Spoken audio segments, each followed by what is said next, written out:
Bismillahirrahmanirrahim. Alhamdulillahirrabbilalamin. Allahumma sholli wa sallim ala Sayyidina Muhammad wa ala alihi wa sahbihi wa sallim. Assalamualaikum warahmatullahi wabarakatuh. Jumpa dengan saya lagi, Neng Eva. Gimana kabarnya sahabat hikmah semuanya hari ini? Yang soleh dan solehah, yang baik hatinya, yang cantik dan yang ganteng lahir batinnya, yang tidak sombong, rajin menabung, serta rajin sedekah. Semoga hari ini sehat-sehat walafiat dan dalam lindungan Allah Subhanahu wa Ta'ala. Dan semoga kita semuanya mendapatkan kucuran rahmat, keberkahan, dan keridhoannya, serta mendapat syafaat baginda Rasulullah Shallallahu Alaihi Wasallam, baik ketika di dunia maupun di akhirat kelak. Amin, amin, amin, ya robbal alamin. Baik sahabat hikmah semuanya, sebelumnya saya akan mengingatkan bahwa video ceramah YouTube ini dibuat untuk umum dan bagi siapa saja yang mau mengambil pelajaran, manfaat, serta hikmah di dalamnya, serta untuk pertumbuhan dan perkembangan jiwa kita setiap harinya. Jadi, semangat terus belajar berbenah jiwa. Dan juga video ceramah YouTube ini dibuat tidak untuk menyinggung siapapun, serta tidak untuk merendahkan siapapun. Justru sebaliknya, di sini kita belajar berbenah jiwa, belajar menata jiwa, belajar membeningkan hati dalam rangka ketauhidan menuju Allah Subhanahu wa Ta'ala. Serta video ceramah YouTube ini dikhususkan bagi para salikin dan para murodin, yaitu orang-orang yang menapaki jalan ruhani menuju Allah Subhanahu wa Ta'ala. Jadi semangat terus berjuang dan berjalan menuju Allah, karena tujuan kita adalah Allah Subhanahu wa Ta'ala. Maka di dalam perjalanan gelap maupun terang, sempit maupun lapang, susah maupun sedih, senang, bahagia, derita, lapang, semuanya itu adalah bagian dari perjalanan yang sifatnya hanya sementara. Sementara ibaratnya kita berjalan, kita menuju Allah, maka Allah lah yang maha abadi, itulah yang kita tuju ya. Jadi makom keabadian, makom kekal, bakobilah gitu ya. Nah, jadi kalau misalkan kita beritikad, berniat menjadi salikin, pesan saya istiqomahlah di dalamnya, karena Allah itu maha melihat masa akhir kita. Artinya ketika kita istiqomah berarti kita memiliki nilai plus dalam pandangan Allah Subhanahu wa Ta'ala. Walaupun mungkin ada beberapa salikin yang sampai seumur hidupnya itu ada yang belum sampai, ada yang sudah sampai di pertengahan, ada yang sampai di awal, ada yang sampai di akhir, ada juga yang belum sampai. Tetapi kalau kita istiqomah bertolabul ilmi, istiqomah riyadhah dan zikrullah, serta taholi, tahali sampai tajali ibaratnya ya, walaupun tajalinya mungkin belum kesampaian, tapi jika kita istiqomah maka Allah itu akan menilai ibadah kita itu, keistiqomahan kita itu sebagai suatu karomah. Maka itulah yang terbaik daripada kita ibaratnya itu tidak menjadi salikin sama sekali. Karena ilmu yang kita pelajari tidak hanya syariat saja, bahkan ilmu ma'rifat itulah ilmu hakikat harus lebih dulu kita ketahui. Namun pada kenyataannya kita kebalik ya, ilmu syariat dulu kita pelajari, baru ilmu hakikat ma'rifat. Tetapi tidak apa-apa, terlambat lebih baik daripada tidak sama sekali. Nah, kita lanjutkan lagi kajian ke-95 ya, masih tentang Al-Hikam. Bismillahirrahmanirrahim. Awalu wajibin alal insani ma'rifatun ilahi bistiqoni. Dan yang pertama wajib bagi manusia adalah mengenal Tuhannya dengan yakin. Bismillahirrahmanirrahim. Kajian ke-95. Yang membuatmu kecewa ketika tidak diberi adalah karena engkau tidak memahami hikmah Allah di dalamnya. Ibnu Athaillah Al-Iskandari. Saya ulangi, Yang membuatmu kecewa ketika tidak diberi adalah karena engkau tidak memahami hikmah Allah di dalamnya. Kemudian Syekh Abdullah Asyarqawi Al-Khalwati, seorang Grand Syekh di University Al-Azhar Kairo, menambahkan penjelasan.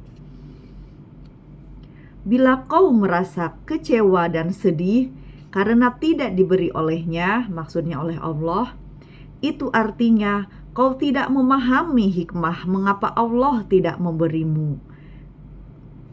Sekiranya Allah memberimu pemahaman, niscaya kau akan menikmati kondisimu itu.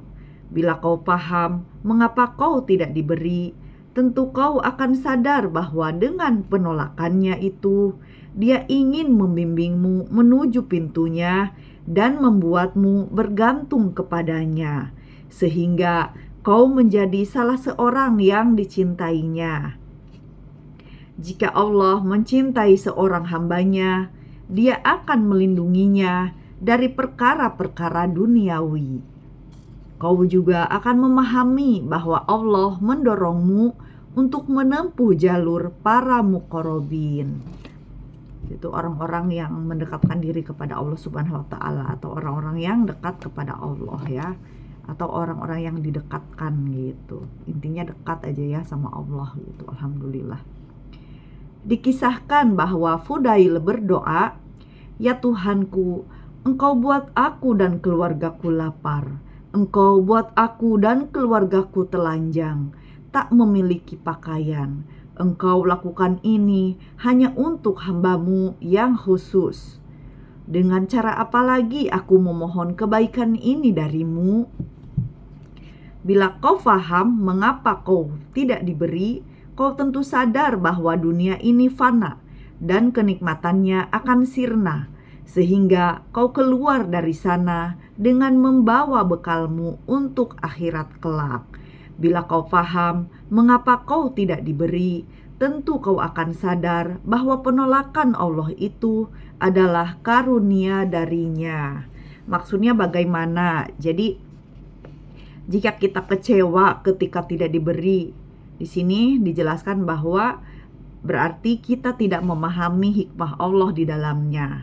Padahal ketika kita tidak diberi atau ditolak atau ditangguhkan sesuatu permintaan kita atau keinginan kita, atau diambil harta benda kita atau materi yang sifatnya uang, atau misalkan materi lah ya gitu, bersifat keduniaan, misalkan Allah rampas, Allah ambil gitu dengan cara apapun misalkan.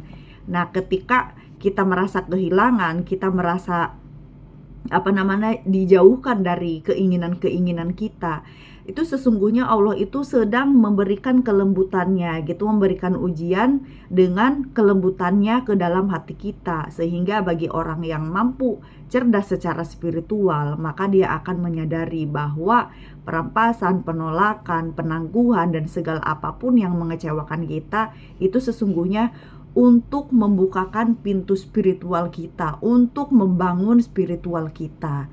Jadi kita melalui kelembutan, melalui secara halusnya gitu, latoifnya gitu ya, jadi kita bisa mengenal Allah. Oh, ternyata Allah itu ingin dikenal, sehingga kita langsung berbenah jiwa ya kan, ibaratnya membersihkan diri dari penyakit hati, membersihkan diri dari dosa lahir, dosa batin. Terus kita jadi getol beribadah, kita jadi lebih lagi bermunajat kepada Allah Subhanahu wa taala gitu, sehingga pintu spiritual terbuka, terbangun, kita memiliki kesadaran jiwa.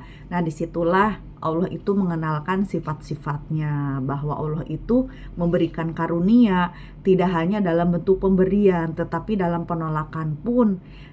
Dalam penolakan pun Allah itu sedang memberikan karunia kepada kita bersamaan dengan kelembutannya, sehingga kita mengerti artinya ikhlas, sehingga kita mengerti artinya taubat, sehingga kita mengerti artinya berjihad, kita mengerti artinya syukur, kita mengerti artinya qanaah, kita paham artinya tawadu, ridho, dan sebagainya, sehingga kita memiliki aktivitas batin gitu ya. Jadi ya batin kita yang tadinya mati, yang tadinya tidur, yang tadinya tidak mengenal Allah, Allah mengenalkan kita melalui kondisi kegelapan atau kesempitan tersebut, sehingga hati kita dengan melaksanakan ibadah-ibadah batin lebih taholi dan tahali lagi kepada Allah Subhanahu wa taala, maka pintu spiritual terbuka dan hati kita pun menjadi lapang. Nah, setelah hati kita menjadi lapang, maka rezeki pun akan mengikuti kita gitu ya. Jadi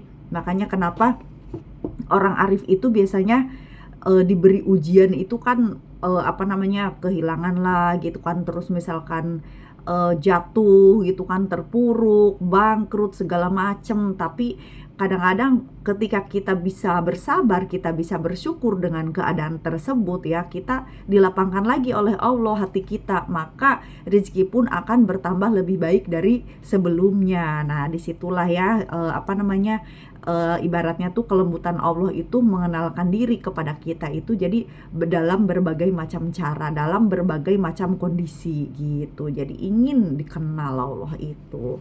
Jadi bersyukurlah orang-orang yang mendapatkan hidayah menjadi seorang salikin, bertolabul ilmi, mempelajari ilmu syariat, toriko, hakikat, dan ma'rifat ya. Jadi lengkap gitu. Jadi batinnya kita ada ilmunya, ada ibadahnya, dohirnya pun sudah pasti, karena memang sudah dari kecil kita sudah diajarkan bagaimana menjalankan rukun Islam gitu, rukun iman, rukun Islam gitu kan, dan 3 pokok agama. Nah, 3 pokok agama itulah yang ihsan itu adalah ilmu tasawuf gitu ya. Maka bersyukurlah kita semua ada di ranah spiritual, terutama spiritualitas Islami yang ilmunya ada sambungan kepada baginda Rasulullah Shallallahu Alaihi Wasallam, sehingga lahir dan batin kita sempurna. Sempurna di sini bukan berarti kita menjadi orang yang paling suci atau sok suci, tidak. Justru kita sadar manusia itu tidak luput dari salah, hilap, dan dosa.